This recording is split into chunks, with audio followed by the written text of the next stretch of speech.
everyone, and welcome to this episode of Behind the Wrestler. My guest at this time is none other than the man himself, and a representative of Revolution Pro, Harry Milligan. Thank you. Thank you for having me. No worries. Thank you for the time, and thank you for taking the time out with obviously the time schedules, because it's a Sunday morning for me. It's a Saturday night for you. Saturday night for me. Yeah. So we'll get right into it. Very first question. Who, when, and where inspired you to become a professional wrestler, and how did you go about it? So I first began watching professional wrestling in 2011, which is quite late for a lot of people. But then I was born in 2003, Right. so I'm quite young. So 2011 to me, I was 7, I think, when I first watched it, which is the normal age for a lot of people, but just not in 2011. But no, my brother started watching it first, and I hated it. Could not stand professional wrestling. I was like, this is tat. I hate this, just because he liked it, and I didn't enjoy the fact that we could both enjoy the same thing. I always had to argue with him about something. So my younger brother would sit and watch wrestling, and I was like, "Oh, turn it off. It's crap." And then I slowly would stay in the room longer every time it was on, to the point where I sat and watched a full episode of, it was called WWE Experience, which was like a Raw and SmackDown highlight video that aired over here every Sunday. Right. So we sat and watched that, and I was a loose fan sort of leading up to WrestleMania 27. And then the first time I actually watched it was the draft in 2011, where John Cena switched from Raw to SmackDown to Raw in one night. Yeah. And for some reason, even though it's one of the it's not the best time in professional wrestling, it was what I loved at the time, and I've watched it ever since, until so it was all WWE, heard of nothing else, until I saw a poster for an independent show at Portsmouth Guildhall. Yeah. So I went and watched that with my dad and my brother, and had never seen live wrestling before. Like, I've been to a few WWE house shows and tapings, but this is before. That was after I'd seen British wrestling at the Guildhall. Yeah. So I started going to all of their shows. And then the guy running the venue then stopped running it, and I saw a poster go up for a Rev Pro show, the Mountbatten Centre, Right. with Alberto Del Rio was the main event of that show. It was a really, really good show, and there were flyers around on seats and stuff, which had on the back had some information about the wrestling school, and it said junior sessions starting soon. So I was maybe 11, 12 at this point. Right. Contemplated it for months, and if Andy Crawley never checked his emails, he'd find an email in there from me from years ago, which I can't remember if he responded to or not. That's I basically just tried to, give me an excuse not to come. Right. Because I wanted to train, but I always thought there'd be some reason against it, whether I was either too young or old for the kids' class at the time, or some other stupid reason. But no, it's a 10-minute walk from my house, and eventually I think my mum just rang Andy, and I went and started with the Portsmouth School of Wrestling kids class, the junior sessions, which were every Saturday morning. And I don't think until we went into lockdown, there wasn't a single Saturday where I wasn't doing something wrestling related over the last sort of 5 years or so now. I didn't miss a Saturday. And even when I moved from the kids class for a few years, and then when I reached 14, I joined the adult sessions. Right. But even then, I was still taking the kids class every week, training them. So every single Saturday morning, I've pretty much been at that kids class from the day I started up until the world eventually shut down in March of 2020. I remember that. Because you like when I was over there, and then I met you for the first time, you were there every training session and there for the kids class from like start until we had everybody else turn up after the kids class, and then you would do that training session and then go home. So you would be there for a full day. Like, I'd be there for 6 hours, I think, every Saturday morning. Yeah, and there have been times where I want to go out and enjoy my Friday nights. Yeah. Getting in at 5:30, 4 o'clock on the Saturday morning. Yeah. And being at the training school for 9:30. Yeah. To take that kids class. Yeah. And like there would be shows that you'd have to go to, like immediately after or just before, or you're already there if it's a bit out of town. And Yeah, that's the only time I'd ever missed a kids class if I had a show that day. yeah, I was yeah, up ring crewing or doing whatever for around the country. That's the yeah, only time I'd ever not be there. And every Saturday it was something to do with wrestling. yeah. And like I think having all of that experiencing and learning all those skills just um like opens up so many doors for you as well. Yeah, it does. It makes Yeah. you something about, so the trainers at the school when I started were Andy Quilden and Andy Boy Simmons. And I think they noticed when you put the effort in, you get out what you put in with wrestling. Yeah. So I think they saw that if I was willing to be there every single session to help with classes, I go and help with private sessions. Yeah. Beg to come and help them with shows and stuff. I helped out at my first show when I was 14. Nice. Just doing the ring, chairs. I think I filmed the show as well. It was one of the on the hard cam at the top of the seats. Yeah. And yeah, if you show them that you're dedicated and you're willing to put all of your time into helping them, then I think it really does pay off. Yeah, it really does. And taking away from your first day of training, what did you take back and how did you feel about it, and what motivated you to continue to go back? Okay, so my first day of training, I walked through the doors about 10 minutes late because my mum is always fashionably late to everything. So we get through the doors and I meet both the Andys and they ask just some questions about wrestling. I was 12, so it's not like I know a lot about wrestling. I knew what I watched on telly. And yeah, I remember I got in the ring and we just did bumps.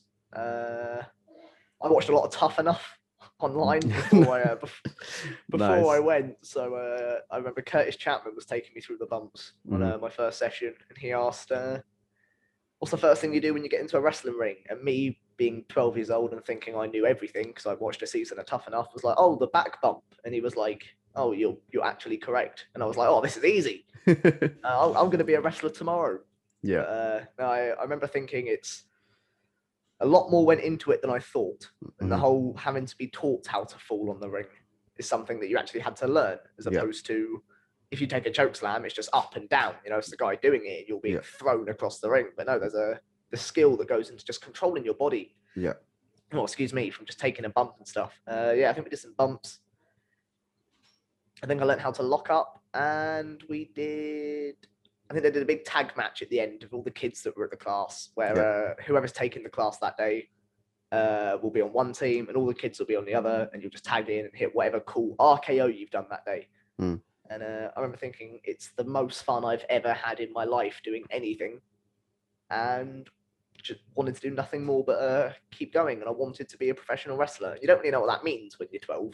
You just think, same when you watch it when you're 7. You're like, "Oh, mum, when I grow up, I'm going to be a wrestler." But it's the same as saying, "I'm going to be an astronaut." It doesn't seem possible. But then I remember thinking from that first day at training that this is something I really want to do and work out how to do it. Yeah. And like you also, going back and having the dedication to go back and the motivation to go back and wanting to learn and willing to learn and wanting to learn more and more and more. And, getting the opportunities, like you said, to take the kids classes and the private sessions and help out with a whole bunch of stuff. When you found out that you're about to have your debut match and debut as a professional wrestler, how did you go about it? How did you prepare for it? And what was that whole entire process like? Okay, so I remember it was April 2019. No, sorry, pardon me. January 2019 is when I first got a slight hint that I might be able to have a wrestling match at some point. Right. Where we were out putting some posters up for an event, and we have a rumble every January that we do at the Mountbatten Centre. And Andy said there's a chance that you might be on it. That I ended up refereeing that show because I refereed for about a year before my first match. Just again, it's another skill. It's important to be multi-skilled in wrestling. So if you can make yourself useful in any capacity, I found refereeing to do for a year when they didn't want me on shows, but I still wanted to be around. Yeah. But that show never ended up. The show happened, but I ended up just refereeing on that show. And then we got to maybe that April time, and we were running some more shows in Portsmouth. So we had one in April and one in June. Right. The problem here is, excuse me, is Andy wanted me to be 16 before I had my first match. Right. Which made it I turned 16 the week after the show we had in June, which wasn't very fun. Yeah. Because I was like, oh, I could have been on that show. But I remember Andy saying to me for months and months and months, oh, you'll have your first match as soon as you're 16. Right. And I remember thinking, well, that's ages away. That's never going to happen. And it comes around very, very quickly. Yeah. We got to the show in June, and in a match I was refereeing, we were going to set up some sort of angle for me to end up wrestling Andy. The angle never ended up happening on the night, but we still did the match in August. I remember finding out that I got a text message, I think, saying this is the match for the show, right. Which was originally billed as Andy Simmons and James Tide, just versus myself and another trainee from the school. And I was very, very excited, but also incredibly nervous because it's something that I've wanted to do since I was 7. Right. But it's always been like, oh, I'm going to be a wrestler. Whereas now it was like, okay, I'm actually going to be a wrestler. But yeah, I remember I spent a lot more time in the gym because I'm very small. I'm a small human being. And I'm about to go onto a wrestling show where I'm trying to make people believe that I'm a professional wrestler. Yeah. So I remember I went to the gym. I had quite a lot of puppy fat, like child fat, that I wanted to try and lose. So I was doing a lot more cardio, just lifting some weights, trying to get myself in some shape Right. For my first match. And then that day rolled around on August 3rd, 2019, where it ended up being myself and another trainee from the school. We wrestled Lucian Phillips and Andy Boy Simmons in a tag team match on the show.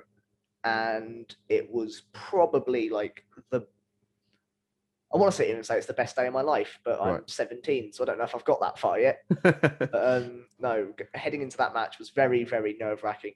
Right. Because it's something that I felt ready to do, but there's always that thought of what if it goes wrong? What if I forget a spot? And it gets to a point where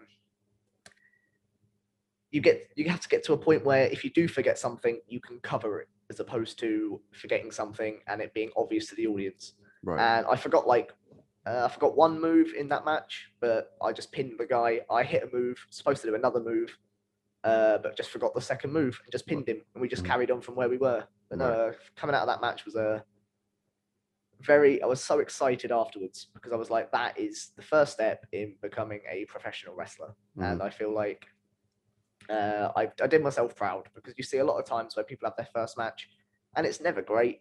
And I've gone back and watched mine since, and looking back now, it wasn't great, but at the time it felt like WrestleMania. Right. And having that feeling and going back through the curtain, it's a rush that can't be explained. You just have to experience it for yourself. Yeah, if I could have that adrenaline rush in some form of drink, I think I'd be the happiest man on the planet, because there's no feeling that compares to either standing behind the curtain just before you walk out to coming backstage afterwards. It's a true adrenaline rush. Oh yeah, definitely. And it's a little bit more nerve-wracking when you're in the ring with one of your trainers and one of the people who trainees / like senior, who cares so much of like little detail and cares about like what everybody does and how they do it, and he's just trying to help them along. And some people doesn't really understand that, but like if you're like yourself, you're willing to learn, you're willing to listen to feedback and how to grow and how to progress. And your debut match being with with one of your trainers at the time, and with one of the senior trainees there, and walking away from that experience and going into another one, it's the feeling and the adrenaline from that, as you can't describe. But the things you have learned from it, what are the things you took away from, like you said in the match, you missed one move but then continued on, but like, and it was like, and it just looked like there was part of the match where if it was dead stopped, then we're like, okay, cool, it was a mistake, they weren't meant to do that. And I think it would have been forgivable if I did just stop, because they announced, I think when I did my entrance, they said, oh, tonight making his pro wrestling debut, right? And I had a newspaper article in the paper.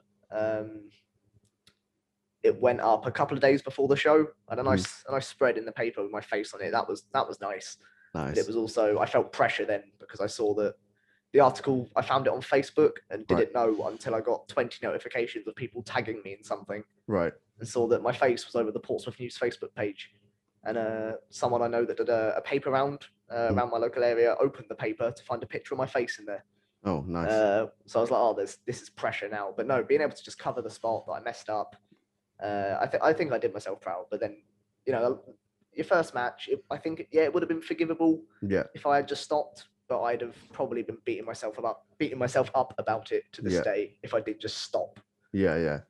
And like, having your debut match and then, continuing to do all of the extra things that you do as well. And like you said, being a referee for a year teaches you so much. Like there'll be people out there who'll be offered to be a referee and they'll be like, yeah, nah, I'm a wrestler, not a referee though.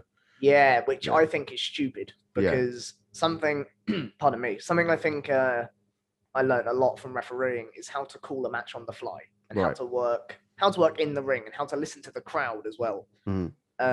Because you hear the wrestlers talking about their match and I can hear the crowd going up or down, and then I can see what the wrestlers are doing to correspond with how the crowd are reacting.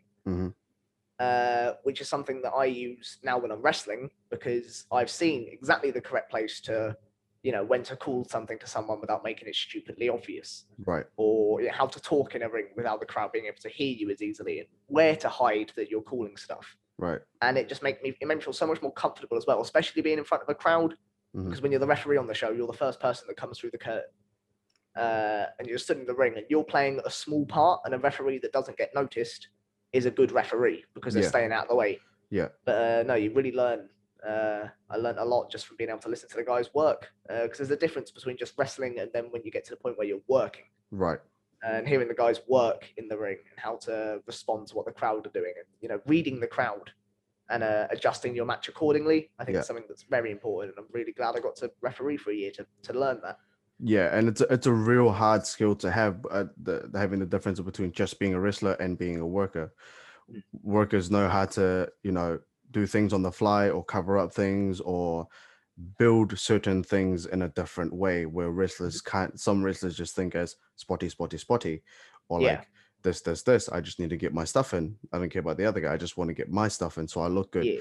But it's all about teamwork and making each other look good and so on and so forth. It's about the show as well. You want to have a good show. And if you're if I've got a match on a show and I'm going on third out of a 6-7 match card, I'm not going to go and selfishly have a main event match with someone because that's going to come at the end of the show and you've got to pace the show out. Yeah. You don't want it to be the same thing all through the show, whether that is 8 squash matches or 8 flippy matches with all the spots in it. There's a place for them on the card. Yeah. But you've got to structure your match fitting to where you are on the card so that when you get to the main event, it's perceived as the biggest match on the card. Yeah. And there's variety throughout the show as well. But I think you've got to really pay attention to what's on the rest of the card. Yeah.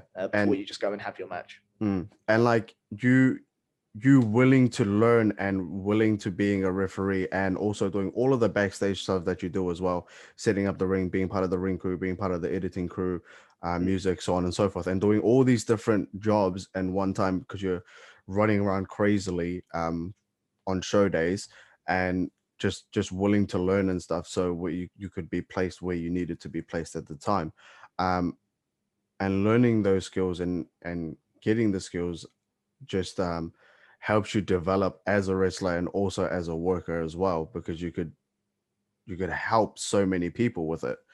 And my time being there when I was there and working with you guys and seeing the things that you did was just like, I don't know how he does it. I know he drinks a lot of energy drinks to have the energy, but I get through my energy drinks. Yeah, and but you doing those different things like multiple times and just seeing you and like how you it just felt normal to you, and it just felt like you've been doing it for like 20 plus years, and that's how it feels very natural now, right? Which is really strange because especially with the editing, I started doing that in March of 2019.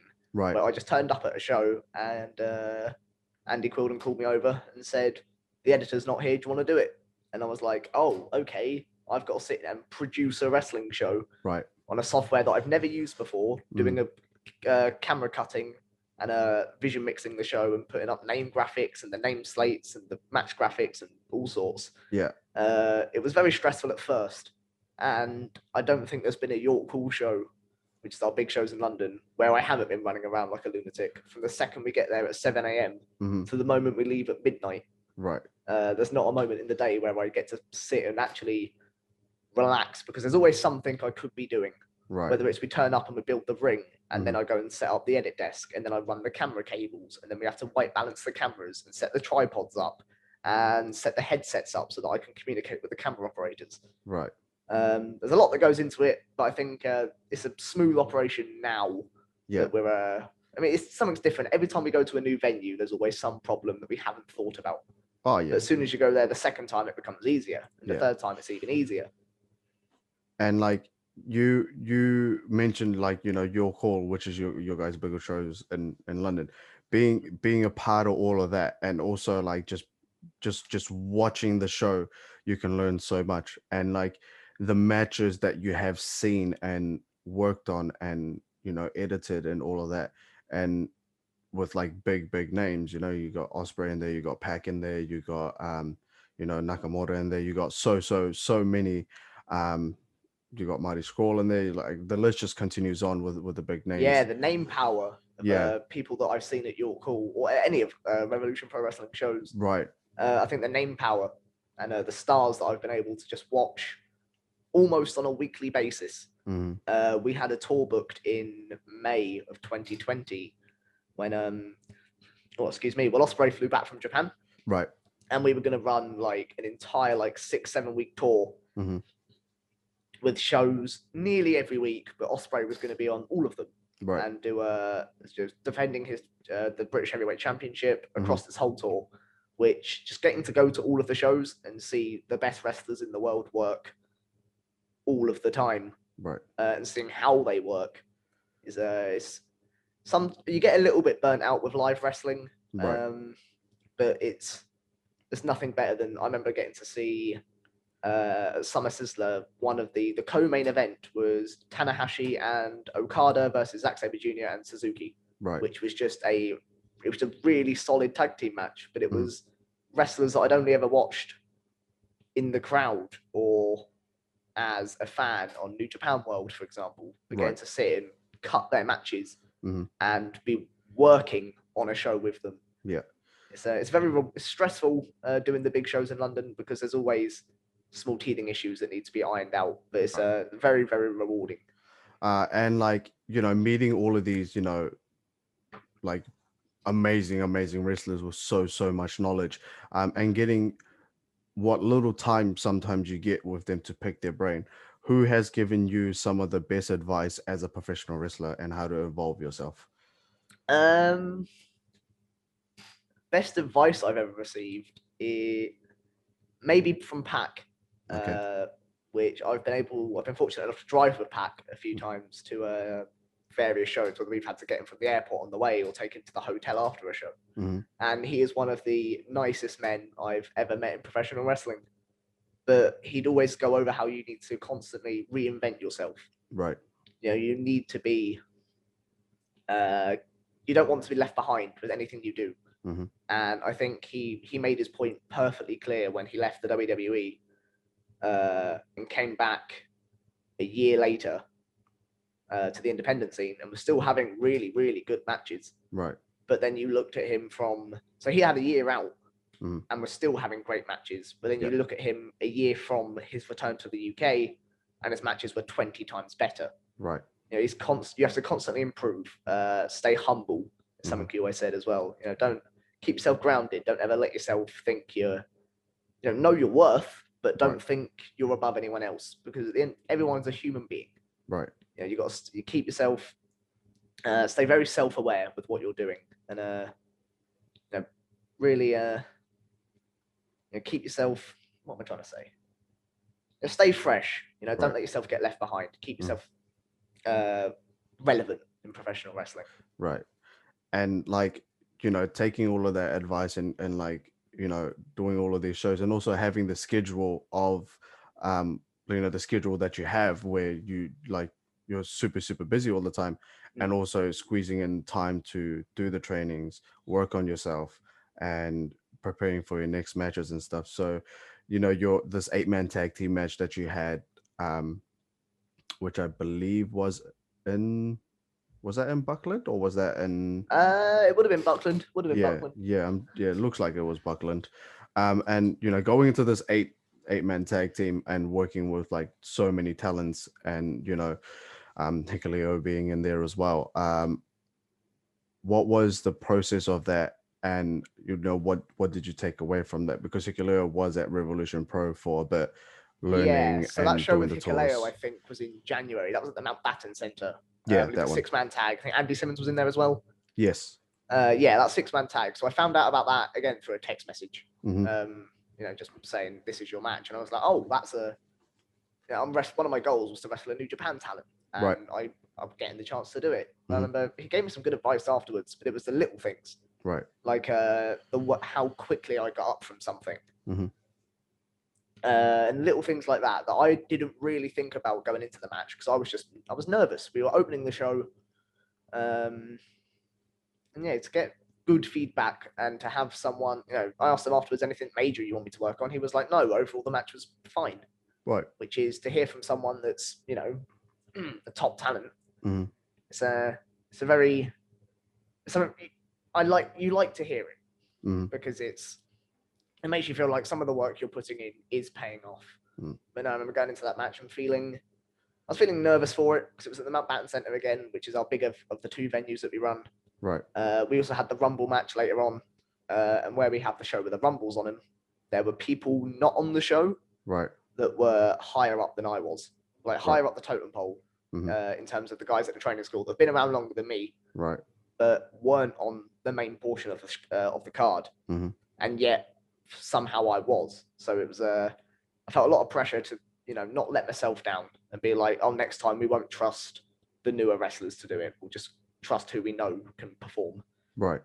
I was very nervous, but happy that I was given the opportunity to be one of the few people on the show to get a proper match. Right. And I think I delivered. And getting that opportunity and getting that trust put in you and be like, okay, we'll give it to Harry, see how he performs, and we'll know if we can trust the newer guys to have these matches, or we'll just stick to the guys that we know can deliver, and we'll have to wait it out for a bit. But getting that opportunity and you delivering and getting that experience, and also like just taking everything in, just builds a whole lot more trust in you, where you could be like, okay, cool, we could put Harry in this situation and he'll be fine, or we could put him in this situation and he'll be fine. And that again comes with time and experience and wanting to learn and wanting to be given the opportunity and just willing to soak everything in. And from all of the matches that you've had so far, have you achieved the goals you have set out for yourself? And what is your new goals that you have set out? Obviously after lockdown. Yeah. So COVID aside, Yeah. I had goals. I had goals for 2020, which one of them was to have something as simple as I think 10 matches, because I had 3 matches in the end in 2020, right? And thought with holiday park shows that we get in the summer, places like Selsey, and other shows that we were going to run throughout the year, I had a couple of outside bookings as well, which is one of my goals. Get some goals outside of Rev Pro, right? Some bookings outside of Rev Pro, which I was given but couldn't end up didn't wind up doing because coronavirus restrictions. Yeah. But no, some goals that I had set were things like wrestle the New Japan talent, which I was very fortunate to be able to do. Right. And wrestling at the camps, I was able to do I wrestled Hikaleo again actually on a holiday park show where I teamed with Andy Simmons and we wrestled Sean Jackson and Hikaleo in a tag team match. And it was a really fun. Unfortunately, I don't have the footage of it. Yeah. But it was just a fun match. It was a fun, simple match with people that I really enjoyed wrestling around. So I was like, oh, okay, I can tick more goals off my list. But in terms of going forward, once we get out of lockdown, my main goal is the Revolution Pro Wrestling Contenders division, Right. which is the equivalent to New Japan's Young Lions division. Mhm. Everyone wrestles in black trunks, black boots, and you have to you're proving yourself Right. to the roster, and you introduce yourselves to the Rev Pro roster, and they get to see you work, but it's a lower pressured situation. Right. Because if you're in the contenders division and you're wrestling with other contenders, Mhm. you have time at the training school to work on what you're doing. Mhm. And I think if there are any minor hiccups with what you do, it's a lot more forgivable than if I was trusted to go in a standard character out on the shows Right. and mess it up, as opposed to doing it as a contender, because you're perceived as a trainee. Right. And it's just a really good way to get experience wrestling on the bigger shows. So that's my that's my main goal at the moment, which I'd like to achieve in the next few years, hopefully, depending on when training comes back. But I still want my outside bookings, which hopefully I'll be able to do some of once we get out of lockdown and can travel around a bit. Yeah. And my major long-term goal is, of course, to wrestle at York Hall. I remember my first show I ever went to at York Hall was in April 2017. Right. I've since been to 10 shows there, whether that's been as a fan or to edit or to bring crew on. And it is a beautiful venue for professional wrestling. You've got that. There's a lovely domed roof. Right. So the acoustics in there are brilliant. There's some of the most hardcore wrestling fans in the country. And it's a very, very high pressured situation. But it's the biggest shows that Revolution Pro Wrestling run. Yeah. And to be fortunate enough to wrestle on them is something that I desperately want to do at some point in the next few years. And I know that will be a possibility, and I know you will be able to achieve that. And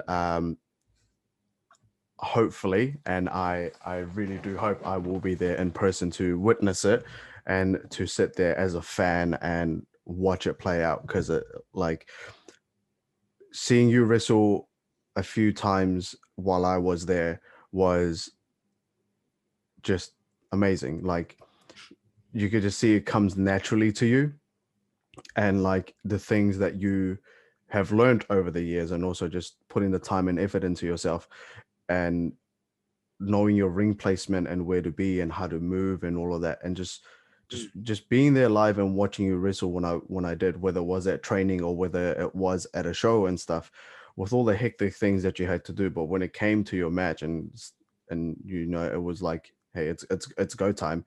It was just like a different switch, and you would just click into the switch and just be like, yep, okay, let's go. And you can, and it takes people 20 plus years to get that, and it takes people sometimes 30 plus years to get to some skill level to where you are at this point, and being very, very young and getting into it very, very young, but also having the dedication towards it to learn those skills that you have, and like ticking off all of your goals that you have achieved so far. Like your goal one is going to happen, and when it does, I hope so. Oh man, it's going to happen. It's not a matter of if it happens, it's a matter of when it happens. And I will be blown away and amazed of getting to watch in person, and also seeing one of my friends, as you know, getting their hard work rewarded, and truly deserve to have that opportunity. I feel very privileged that I got to start as young as I did. Right. Because something that Andy Quilden said to me back in the summer was he could tell from a young age that I was a fan of wrestling. And I wasn't good. I was 12. I was there to have fun. But he could tell that just by the way I'd move in the ring and my facial expressions, Right. that I'd watch wrestling, because I knew what to do, but I didn't know how to do it at all. Right. But I had something subtly in the back of my mind that sort of knew what to do in that scenario, because I've seen it happen. Right. But I've never been in that scenario to do it, and stuff like the ring placement and stuff. Again, I credit that solely to just being in the ring. There's no substitute for ring time, whether that's to get your cardio up or just to get your reps in. There's no substitute for just getting in and doing it. Mhm. So I think being able to train normally about 2 to 3 times a week, plus the extra couple of hours of me taking the kids class and having to think about what I'm teaching them Right. and why I'm teaching them this, and does it make sense to do this part of the match here? Mhm. It's I credit being able to, again, starting young and growing up wrestling as opposed to already being a grown man and then starting wrestling. Yeah. I think you pick up the instincts is the word I'm looking for. The instincts that you develop solely from doing it, but also as my brain's developed, I've developed as a wrestler. So I'm growing up with it, if that makes sense. Yeah. Yeah. And like from people you've already have wrestled, and who are the people you would like to wrestle, and who is your dream opponent that you would love to wrestle at one time or multiple Okay, times? so there's a lot to unpick in that question. Go on. At the moment, in terms of the people that I've had the most fun wrestling Mhm. to this point, the training school is. I think I've done a lot of stuff with the Great Okan, Mhm. who's currently in Japan wrestling in the New Japan Cup, Yeah. and he is phenomenal. He also doesn't speak any English, so putting a match together with him, it's almost like you're wrestling's it's an international language. You know, a Right. clothesline is going to be a clothesline in anywhere in the world. Right. But I think because we have to keep it so simple, so that we don't get mixed up with each other's language barriers, Mhm. we end up coming up with some really, really fun matches. So in terms of people that I've wrestled so far in just in training matches, at least the Great Okan, and then on shows, every time I've wrestled Hikaleo now twice, Mhm. who I love wrestling because he's so much fun. The big guy versus little guy dynamic that we can do in matches is so Right. much fun, and the crowd play into it. They love it because they want to see the good guy get their comeuppance in the end. So if you Yeah. can have the little guy who they're like, oh, he doesn't stand a chance against him. Mhm. He eventually starts, ducking out of the way of his moves and sliding underneath his stuff, and eventually getting a quick strike in every now and then. Yeah. Hikaleo is another fantastic performer. In terms of who I want to wrestle in the next few years, someone at the training school that I really want to wrestle on a show is Will Castle. Mhm. I think he also started when he was like 13. Yeah. So I think we both have very similar views on professional wrestling, Mhm. and we've worked each other at training a few times, and I've loved every second of it. And he's someone that I think that put us on a show in front of a crowd, or even in an empty arena format as we've got at the moment. Yeah. I think wrestling Will Castle on a show where we can go 110% full commitment into everything we're doing would be, at least I think at the moment, would be a fantastic match. We'd have to wait until we get in front of a crowd and one day do it. Yeah. Yeah, from the school, I'd love to wrestle Will. And then guys that I want to wrestle super long term, which are matches that I don't even know would ever happen. Dream matches. I'd love to wrestle Zack Sabre Jr. Yeah. He's, for my money, one of the best technical wrestlers that's around at the moment. Yeah. I'd love to wrestle Will Ospreay. I think he might be the best wrestler in the world right now. He is exceptional at what he does. Pac is someone else who I think is a fantastic professional wrestler. He's very, very good. And you only get better by wrestling people better than you. Yeah. I think looking around at the moment, you've got Zack Sabre Jr., Will Ospreay, and Pac are probably the three big names. Obviously, there's guys like Okada over in New Japan, and Tanahashi, who I'd love to wrestle, but they're quite out of the realms of reality. Right. But no, Will Ospreay, Zack Sabre Jr., and Pac are three guys. If I can wrestle them in my wrestling career, I'll retire happy. Nice.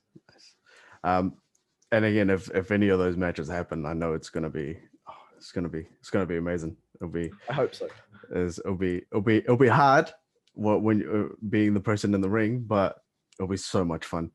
Those guys are fast as well. Their cardio is something else. Oh yeah. Watching Will Ospreay and Pac at York Hall went to a 30-minute draw, 30-minute time limit draw.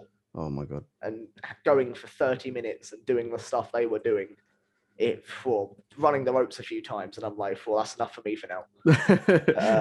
I need a break. Having the cardio that those guys have had is something that I want to improve upon, because going back to training over the summer from taking a bit of a break because of lockdown. Yeah.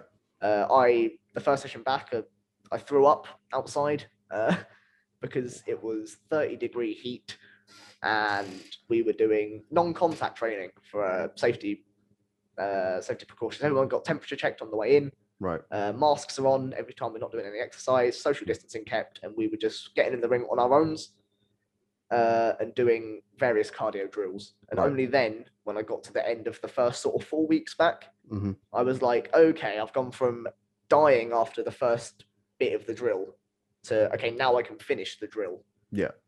And it's having Andy Quilden watch us every single session. He's got a very good eye for professional wrestling. Oh, he does. And he knows what is the best professional wrestling in the world. Yeah. So I think having him being able to give me feedback for things I'm doing and having him watch me every single week can only be beneficial, because he tells me things that I haven't even thought about in my match. He might have seen me pull a face at a certain time that didn't work, Right. or I fed the wrong way to get up for something and it would have looked better if I went this way. That I'd have no idea I even did. But they're the little things. So once you get your fundamentals down, you're bumping, you're rolling, your lockups, your chain wrestling, you're hitting the ropes. It's what I said earlier about being a wrestler or being a worker. Right. It's having Andy Quilden watch every single match I ever do will he helps me pick out the little things that I wouldn't have thought about, and helps me work on the best wrestlers in the world. You can watch their stuff and you might not be able to tell you why they're the best wrestler in the world, Right. but you can't pick a single hole in anything they're doing. It's flawless. Which is it's the level I want to get to. Yeah. And again, it's achievable and you have the dedication for it, and it will happen one day. And just before we finish up here, I wanted to touch on getting, like, training wise, when you're getting the opportunity, when it's a full class, when it's a packed class, and I can tell it from experience because I've been there and I've watched it and I've seen you do it. When one of the trainers is working with the newer groups and stuff, and you get to go and work with the guys that are on main shows, that are some of them are in the contenders, some of them are on not the contenders anymore, like Rob and McGee and Joshua James and all those guys. You get to work with all these people while training and stuff. Getting the opportunity to work with those people and being accepted and one of those at that level and in that circle with those people who are very, very dedicated to their craft, very, very dedicated of what they do. They're they've let you come in and given you the opportunity. What are the things you have learned from each and every one of them? And Madco is one of them as well. And getting the opportunity just to have fun in the ring with them at training. So, like, what are the skills and stuff you've taken away from those guys? So again, it's going back to what I said earlier about you get better from wrestling people that are better than you. Right.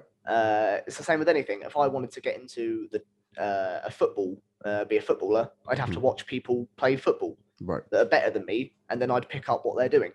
So getting in the ring with guys like you said, Rob, Dan McGee, guys like James Castle, Gideon Gray, being able to go and wrestle them, it's you learn a lot from wrestling them that you learn things that you thought you knew, but you didn't know. So I remember I've wrestled in singles matches at training. I've had a match with Will Castle. I've had a match with James Castle. I've had a match with Gideon Gray, where they've all gone very well, but I didn't expect them to go well because I was in it. But then you learn things from these guys. There's like, you can even just when you plan a match, you learn what makes sense. And I think Gideon Gray has got one of the best minds for professional wrestling. One of my favorite people to wrestle that I've ever wrestled, because everything he does is brilliant. And the planning of his matches are brilliant because they make sense. It's logical what he's doing. And whether it's all the intricate little spots that you do in anyone can do, he'll have a match where there's a clear narrative. You're telling a story throughout the match. And that's something I really learned wrestling guys like Gideon, James Castle, Rob Elias. But wrestling those guys, I used to get scared of wrestling them, to be completely honest, because I'd think that, oh, what if they think I'm crap? Right. Or what if they think I'm not very good? But then you have to, force yourself to get in with the better guys, because that's the only way you can get better. Right. And I remember I ran a spot with Dan McGee on it was my last training session in October before the UK had a little lockdown in November, and here we are in March. The last session I went to in October, where we were able to start mixing contact bubbles and stuff, and do a little bit more physical training. I did a spot with Dan McGee where we talked it through maybe once or twice before, and just got in the ring and did it. And when I have to think about where I'm going to be, but Dan McGee's already where I think he's going to be. In terms of if he picks me up and goes for a slam and I give him an enziguri or something, the ring positioning is perfect for the next spot we're going to do. And it's little things like that you don't think of, or that just seem an inconvenience at the time, that are not there anymore when you wrestle guys that are a lot better than you. And then that allows me to pick up the things they do. So, for example, if Dan McGee's beating me up in the corner as a bad guy, and the crowd are getting really hot and really behind me, he'd say something to me like, "Oh, give me a few forearms," or "Oh, give me a kick," or "Go off the ropes and give me a move," because that's the perfect time in the match for the crowd. The crowd are starting to come up, but they're not going to stay hot forever. Yeah. And if all I'm doing is getting beaten up, they're not gonna want to come back up to that level. Right. So if the crowd are starting to come up, I'm going to have to come up as well, to keep the crowd invested and keep them involved in the match, because they're the people paying the tickets. They're paying your wages, for lack of a better term. Yeah. It's learning the things like that with the seniors of the class and the graduates of the Portsmouth School of Wrestling. The little things that I don't really think about or didn't used to think about as much until you start wrestling the professional wrestlers. Right. You start wrestling those and you learn that it's not as easy as you thought. Right. And when you think you're getting good, there's always there's layers to pro wrestling. Yeah. You can watch the same match 100 times for 100 different things. Whether that's how a guy sells, or babyface fire, or the heat of the match, or the double down, or the commentary, or the refereeing, the camera editing. You can watch the same match 100 times and take something different away from it every time. Right. Which is where you develop into a professional wrestler that is completely flawless. That someone like a Daniel Bryan that you can watch without picking holes in what he's doing, right? Because he's wrestled people that are better than him over the last 10 years or so, right? And he's, you solidify yourself as a worker, as a proper professional wrestler, just from taking those small things that no one really thinks about.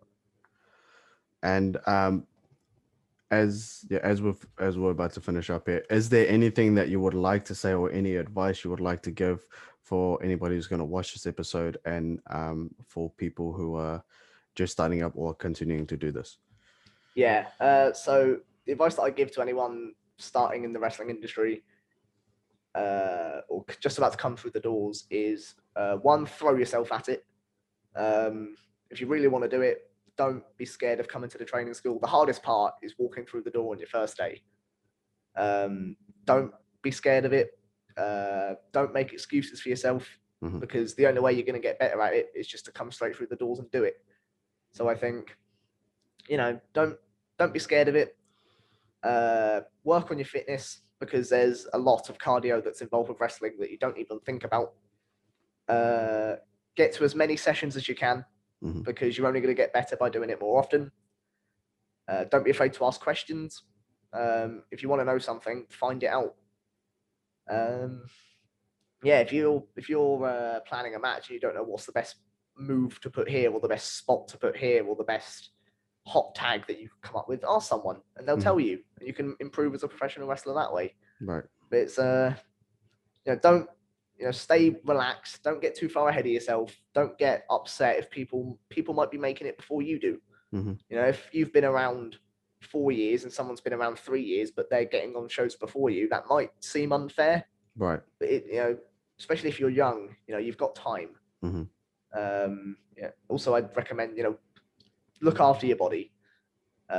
Your you're going to take a beating if you want to get involved in professional wrestling, and they're not trampolines. So I remember I got diagnosed with scoliosis in October, which is where Oh. your spine, you get curvature in your spine, Right. which is just because when I was 12, I thought I was going to show off and take all the bumps in the world and do top rope miss leg drops and everything.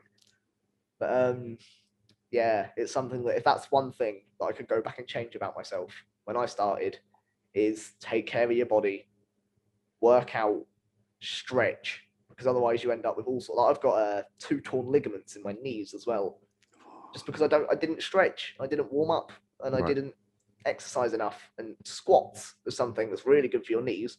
I just wouldn't ever do squats because I didn't like training my legs, and here I am with problems. So yeah, just ears open, listen to everything anyone ever tells you. Mm-hmm. Anyone can give you advice, whether that's someone that started after you or someone that's a veteran. Anyone can give you advice because you might have not thought about it. So yeah, just keep open-minded, keep your ears open, listen to what everyone's telling you, and just try and take in as much advice as possible from everyone else. Thank you very much for giving us an insight of your story, and I'm very excited to see how your story progresses and what goals you can tick off once COVID is finished. It's all right. Thank you very much for having me. And I'll catch everybody on the next episode of Behind the Record.